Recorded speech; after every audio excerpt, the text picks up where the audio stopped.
Lazada bonus. Shop on 11th November. Lazada bonus. Shop on 11th November.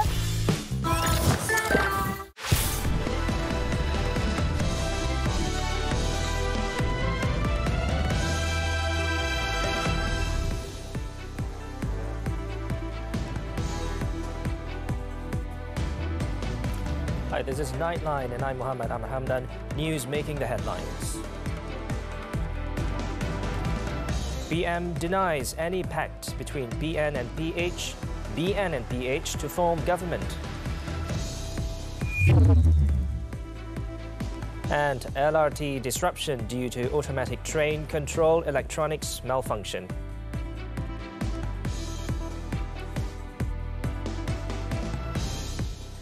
Good morning.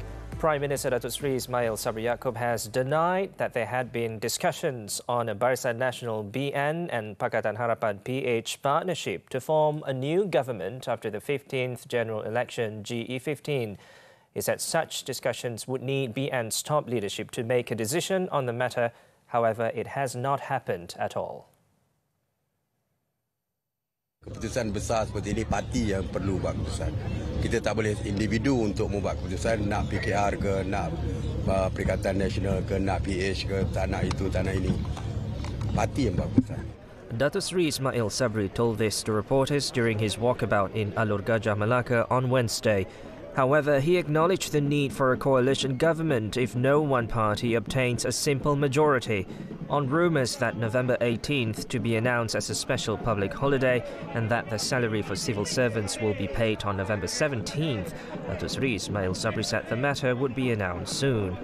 Earlier, it was reported that the government was considering declaring November 18th as a special public holiday to allow Malaysians to return home to cast their votes. At another event in Johor, Datuk Seri Ismail Sabri wants Johor to return to being an UMNO and Barisan Nasional BN stronghold and contribute to the coalition's victory in the GE15. The Prime Minister said previously Johor had often been referred to as an UMNO and BN bastion. What more with the party's origins taking root in the state? Dan saya pernah katakan dalam ucapan sewaktu merasmikan UMNO bahagian. Saya katakan kalau Johor tumbang, maka seluruh negara akan tumbang. Bukti jelas, apabila Johor tumbang, Malaysia pun tumbang. Dan sebab itulah, Johor mesti memastikan Johor boleh kembali menjadi kubu kuat UMNO dan juga Barisan Nasional di negara kita. InsyaAllah, dengan kekuatan Johor, seluruh negara akan kekal di bawah Barisan Nasional. He also said since BN's huge victory in the Johor state election in March, there has been much progress achieved in the state under the leadership of Johor BN Chairman Datuk Hasni Muhammed and Menteri Besar Datuk On Hafiz Ghazi. In terms of investment in Johor, Datuk Seri Ismail Sabri said when Pakatan Harapan PH ruled, they were only able to attract 12 billion ringgit in investments, causing Johor to fall to 6th or 7th place compared to 60 billion ringgit investments attracted under BN, making Johor the top state in terms of investments in the country.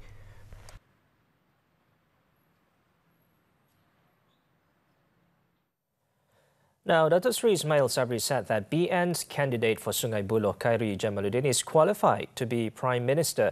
The incumbent Bura Member of Parliament said it is not impossible for Khairi to be appointed to the post in the future if he receives support and endorsement from UMNO and BN.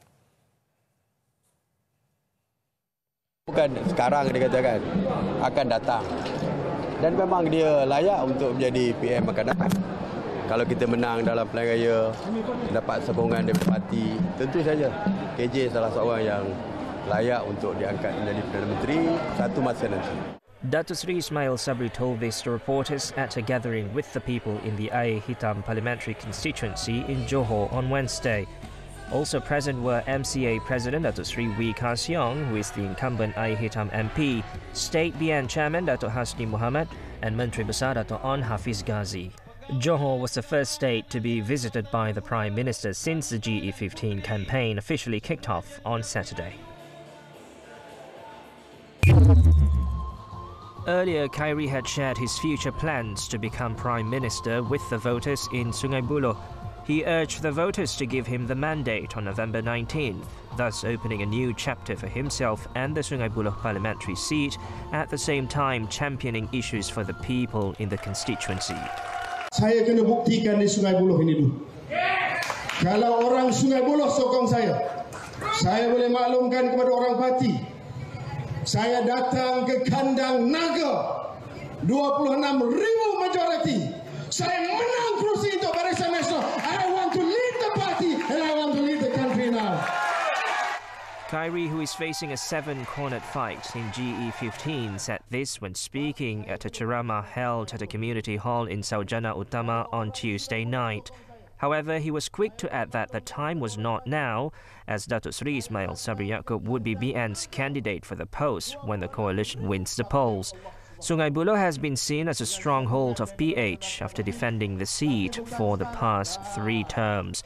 Incumbent R. Sivarasa won the seat in GE14 with a majority of more than 26,000 votes. The light rail transit LRT service between the Kelana Jaya and Ampang Park stations has been suspended for 7 days since 6 a.m. on Wednesday for passenger safety reasons and to identify the root cause of the service disruption. Prasarana's Chief Executive Officer Muhammad Azharuddin Matsa said the cause of the disruption to the Kelana Jaya LRT line's automatic train control system, ATC, has yet to be identified. Muhammad Azharuddin said Rapid Rail is being assisted by a special team from the Thales Group Original Equipment Manufacturer, OEM, from Toronto, Canada, that is expected to arrive on Thursday to look for a short and long-term solution to the matter. This encompasses tests of the existing equipment and software. Kami telah mencari penyelesaian tapi tidak menjumpa root cause. Kita menunggu pakar-pakar daripada Canada, OEM, untuk hadir dalam sehari 2 ini. Esok akan tiba. Dan we need a bit more time to be able to assess what is the problem and find the root cause and then test out our trains in a sustainable manner. So sebelum kami start operation balik 16 stesen ini, we want to make sure that we are able to run the train safely and permanently. Kami tidak mahu kita start operation pagi, petang kita terpaksa stop the services. The Kelana Jaya LRT services will only operate from the Gombak station to the Damai station as well as Lembah Subang station to the Putra Heights LRT station. All Kelana Jaya LRT services will end its operations earlier at 11 p.m. on Wednesday to November 15th to give the engineering team more time to carry out the repair work. Prasarana is also looking into how it can compensate and refund affected passengers. It is estimated that some 200,000 passengers use the LRT service each day. Meanwhile, Transport Minister Datuk Sri Wika Siong has asked Prasarana Malaysia Berhad to update the public periodically to provide information on all developments relating to the LRT service disruption. Elaborating on the matter, he said aside from assistance from the technology owner of the automatic train control system, Thales, experts from Istanbul, Turkey, are also being flown in. The experts involved need to find the cause within the next day or two, as it involves a technical problem, and they may also need to look at other aspects. Apabila mereka telah memberitahu saya tidak dapat mengenal pasti di mana perginya train yang berada di tengah-tengah, saya kata no way. Itu tidak boleh kita mengambil sebarang risiko. Zero defect. Kita tak boleh. Jadi kalau selagi tidak dapat membuat troubleshooting, tidak dapat menyelesaikan masalah tersebut, maka terpaksa kita buat satu keputusan yang memang tidak dikendaki oleh rakyat lah. Maksudnya memang a painful decision. He has also instructed the Ministry's Secretary-General, Dato' Isham Ishak, the Land Public Transport Agency, APAD, as well as Prasarana to find the best solution to the problem. He stressed that the time has come for Prasarana to look at scheduling for periodic maintenance work, as well as to adopt a more dynamic system that prioritizes safety.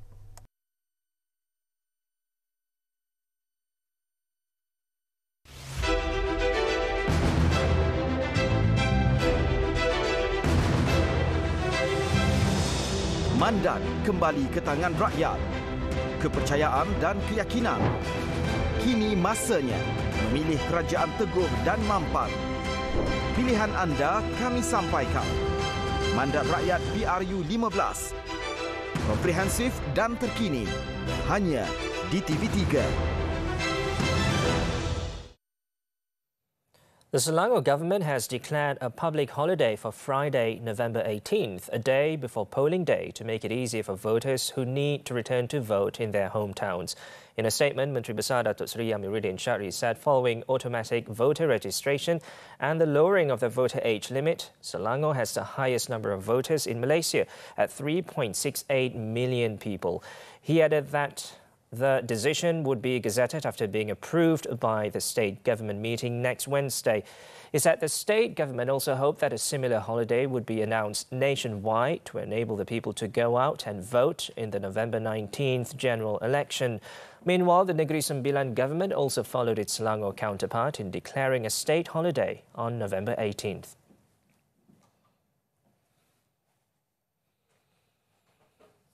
Moving on, Perikatan Nasional PN had in principle agreed to an understanding with Gabungan Parti Sarawak GPS to not contest in Sarawak for the 15th general election GE15. Parti Pesaka Bumiputra Bersatu PBB Deputy President Dato' Amar Awang Tengah Ali Hassan said the understanding was made following several meetings between the top leaders of both coalitions. According to Dato' Amar Awang Tengah, despite PN had broken its promise and fielded 4 of its candidates in Saratok, Lubuk Antu, Batang Lupar and Bintulu parliamentary seats for GE15, GPS had no problems in facing them, as any party can contest in a democracy. Siapa saja yang melawan kita, kita lawan. Sebab itu kita letakkan semua 31 parlimen, kawasan parlimen, kita letakkan calon kita. So far so good. To all our campaign, the response is very overwhelming. So what we need to do is just to keep our momentum. Itu yang penting. Meanwhile, PBB Vice President Datuk Seri Abdul Karim Rahman Hamzah said PN should have continued the agreement made before the 12th Sarawak state election in order to preserve the good relationship between both coalitions. Tapi kita melihat Tan Sri Muhyiddin sebagai kawan. Dan saya tahu juga bahawa Tan Sri Muhyiddin dengan Premier kita memang kawan rapat. But then this is demokrasi. Kalau mereka nak bertanding di Sarawak, kita terima, walaupun dengan hati yang berat sikit, we will face them. Both Dato' Amar Awang Tengah and Datuk Seri Abdul Karim were speaking at a press conference in Kuching after the launch of Sarawak Fair 2022, which will be held in Singapore. Earlier, PN Chairman Tan Sri Muhyiddin Yassin had denied breaking the promise made to GPS Chairman Datuk Patinggi Abang Johari Tun Openg that the coalition would not contest in Sarawak. He claimed that the agreement was only for the last state election and not for federal seats. PKR Deputy President Rafizi Ramli has called on Datuk Seri Tuan Ibrahim Tuan Man to give a more thorough explanation regarding the allegations he raised, claiming that the latter awarded a tender for a 2 billion ringgit flood mitigation project. Rafizi, in describing the response by the Environment and Water Minister on Monday, said it seemed as though the latter was washing his hands off the matter, aside from seemingly pointing the finger at government officials. On Tuesday, Datuk Seri Tuan Ibrahim, who is also past Deputy President, denied any misconduct regarding the matter and challenged Rafizi to launch a report with the Malaysian Anti-Corruption Commission. 2 bilion, bukan sikit. Saya beritahu dia, kalau ada bukti, report kepada SPRM. Reportlah. Jangan buat fitnah macam tu. At a press conference on Thursday, Rafizi rejected the minister's statement and said Datuk Seri Tuan Ibrahim had to provide answers relating to his role in appointing a company as a contractor for the Krubong Durian Tunggal flood mitigation project worth 578.6 million ringgit. Jadi dia tak boleh nak kata I don't know, I don't interfere, I don't do, I let everything to the civil servants. That's the problem with politicians, Kalau semua jadi okey, they take the credit. Menteri yang cerdik, bukan civil servant. The Pandan parliamentary candidate stressed that the document that lists the Sungai Langat Phase 2 flood mitigation project worth 2 billion ringgit is also a government document that is in the records of the Environment and Water Ministry, KASA. Still to come, mother and 8 children killed in building fire.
Of the U.S. Congress is still up in the air, with the Senate coming down to 4 key races, while Democrats and Republicans are still hanging on to hopes of winning a narrow majority in the House.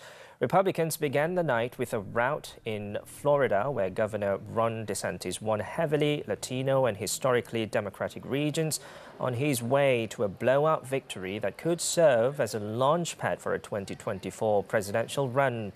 In the hours that have followed, however, Democrats fought back when Democratic Governor John Fetterman defeated Republican Muhammed for the seat of retiring Republican Senator Pat Toomey in Pennsylvania. In the meantime, the battle for the House majority, one that favored Republicans, who is expected to benefit from high inflation, historical trends and friendly new district lines after 2021's redistricting, also remained unsettled. Finance took center stage at the COP27 climate talks on Wednesday, with UN experts publishing a list of projects worth $120 billion that investors could back to help poorer countries cut emissions and adapt to the impacts of global warming. After a year of meetings with stakeholders around the world, the experts released the initial list so that banks and others can assess the projects. A $3 billion water transfer project between Lesotho and Botswana and a $10 million plan to improve the public water system in Mauritius were among dozens of projects listed, including 19 in Africa. Getting money to low and middle-income countries so that they can build infrastructure, such as renewable energy plants needed to replace fossil fuels, has long been a focus for the UN climate talks. But progress has been slow. In Turkey, 9 people, including 8 children, all Syrian refugees, died when flames gutted an apartment in Bursa late on Tuesday. According to authorities, the victims were identified as a mother and her 6 children, as well as her 2 nephews who were staying at the apartment temporarily at the time of the fire. The cause of the fire is not clear, but initial findings showed flames leaked from a stove inside the apartment, which then quickly spread across the small flat. The victims all died of smoke inhalation and was most likely sleeping at the time of the fire. An investigation is underway to determine the exact cause of the fire. An earthquake in western Nepal on Wednesday killed at least 6 villagers and injured several others as the tremor destroyed mud and brick houses in remote communities living in the foothills of the Himalayas. The magnitude 5.6 quake struck in the early hours of Wednesday, with the epicenter originating 430 kilometers west of Nepal's capital, Kathmandu. The deceased included an 8-year-old boy, a 13-year-old girl, 2 14-year-old girls, a 40-year-old woman, and a 50-year-old man. Meanwhile, in the southwest, tremors were felt as far as the Indian capital, New Delhi, and lasted for about 10 seconds. But authorities are not expecting large numbers of casualties, as the earthquake's epicenter appeared to be in a sparsely populated area around Kaptat National Park.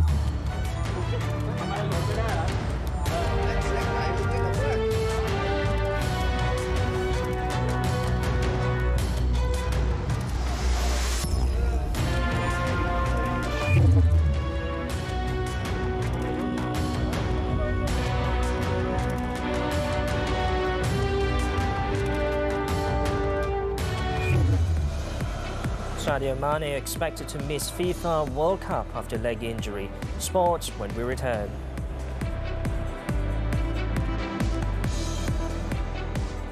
Fiza, betul.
Sport. Senegal star Sadio Mane has reportedly suffered World Cup heartbreak, having been ruled out of the tournament through injury just 13 days before it starts.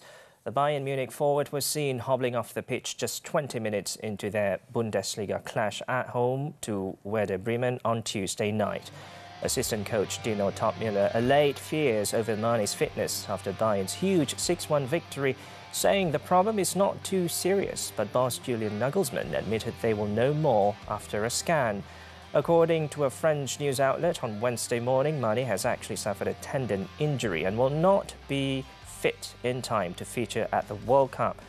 If proven true, the news will be a huge blow for Senegal to lose their talisman superstar, with manager Aliou Cisse set to announce his final squad on Friday. In Group A, alongside the Netherlands, Ecuador and the host nation Senegal are a possible last 16 opponent for England, who play in Group B with Wales, USA and Iran. Earlier on Tuesday, champions Bayern Munich delivered a scintillating first-half performance to demolish visitors Werder Bremen 6-1 and open up a 4-point lead at the top of the table. Bayern's fifth straight league win, which included a Serge Gnabry hat-trick, equalled the Bundesliga record for the longest unbeaten run against one team, with Bayern having now gone 26 league matches without defeat against Werder. Sadio Mane contributed to Bayern's first goal when his shot was blocked into the path of teammate Jamal Musiala to score before the Senegal forward was replaced with Leroy Sané after 20 minutes. Bremen levelled soon after, but 3 goals in 6 minutes for Bayern finished off the promoted team's chances. Bayern also have the second best attack in the history of the Bundesliga, with 47 goals from 14 matches, one less than their run at the same stage in the 1976-77 season. The Bavarians are now on 31 points, 4 ahead of second-place Freiburg, in action at RB Leipzig on Wednesday. Union, who face Augsburg, are third on 26.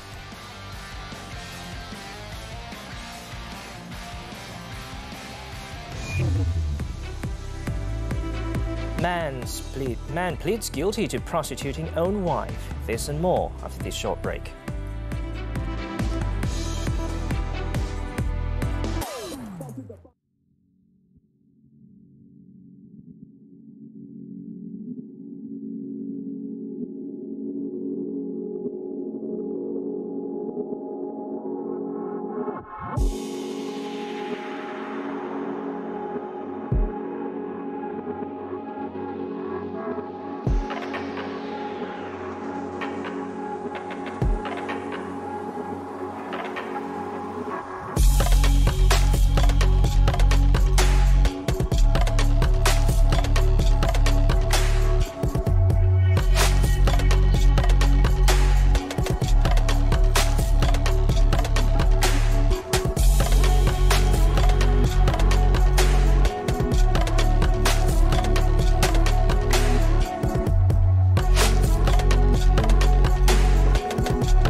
For staying with us.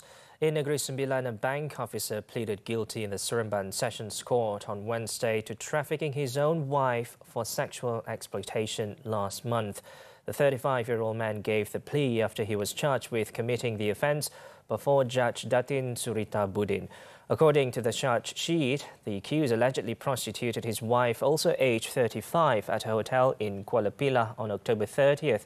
The charge, framed under the Anti-Trafficking in Persons and Anti-Smuggling of Migrants Act, provides imprisonment for up to 20 years and fine upon conviction.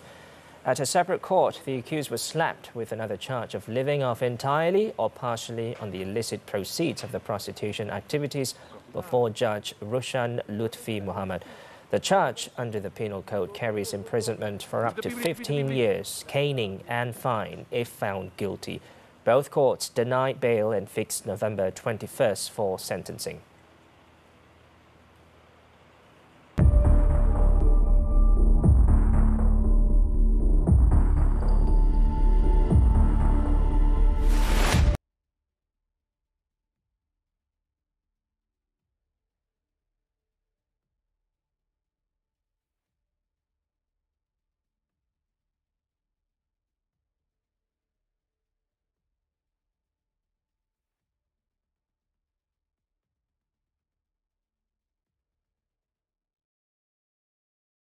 Archaeologists in Italy have found more than 24 of beautifully preserved bronze statues in Tuscany in what experts are hailing as an exceptional discovery. Let's take a look at the 2,300-year-old statues as we wrap up Nightline this time around. With that, I'm Muhammed, Hamdan. Thank you for watching and have a great week ahead.